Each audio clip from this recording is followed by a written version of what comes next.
মুর্শিদাবাদ থেকে কাশ্মীর ইস্যু যখন সরগরম রাজনীতি, তার মাঝেই ভোটার তালিকা যাচাই করে নিল তৃণমূল কংগ্রেস। একেবারে বাড়ি বাড়ি গিয়ে ভোটার তালিকা যাচাই করলো তৃণমূল কংগ্রেস। এই বিষয়ে আরো বিস্তারিত আমরা জানবো। প্রবীর চক্রবর্তী রয়েছেন টেলিফোন লাইনের প্রতিনিধি। প্রবীর, কি খবর রয়েছে?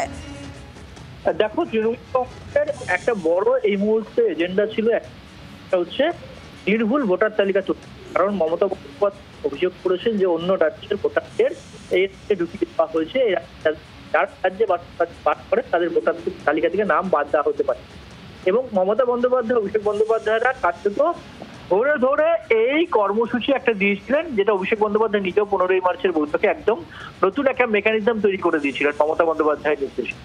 এই জায়গায় দাঁড়িয়ে ভোটার তালিকা সংশোধনের কাজ কিন্তু তৃণমূল লাগাতার করে যাচ্ছে।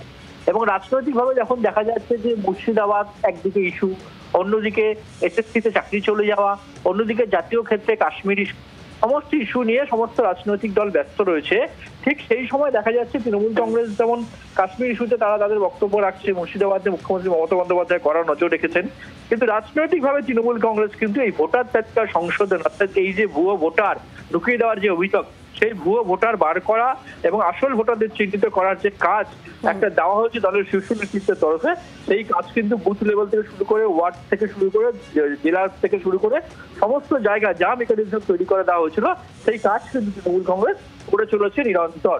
এবং দেখা যাচ্ছে যে বিএলএ 2 যে দায়িত্বগুলো দেওয়া হয়েছিল বুথ লেভেলে, ওয়ার্ড লেভেলে, যে বাড়ি বাড়ি যাওয়া, মানুষের তারা সেখানে থাকেন কিনা সেটা চিহ্নিত করা, নতুন যে অ্যাপ তৈরি করে দেওয়া হয়েছিল সেই অ্যাপে তথ্য যাচাই করা, সেই অ্যাপে তথ্য তুলে রাখা, এই সমস্ত কাজ কিন্তু তৃণমূল কিন্তু নিরন্তর একদম এত রাজনৈতিক পরিস্থিতির মধ্যে তারা করে যাচ্ছে। লক্ষ্য 2026-এর নির্বাচন, যাতে একদম একটা যারা প্রকৃত ভোটার তাদেরকে নিয়েই যাতে নির্বাচনে যাওয়া যায়, বা প্রকৃত ভোটার যাতে বাদ না পড়ে যায়, ভুয়ো ভোটার যাতে ঢুকে না ঢুকে যায়, এই নিরন্তর কাজ কিন্তু তৃণমূল কংগ্রেস তলে তলে করে যাচ্ছে নিরন্তর ভাবে, এত রাজনৈতিক ইস্যু থাকার সত্ত্বেও। ধন্যবাদ প্রবীর।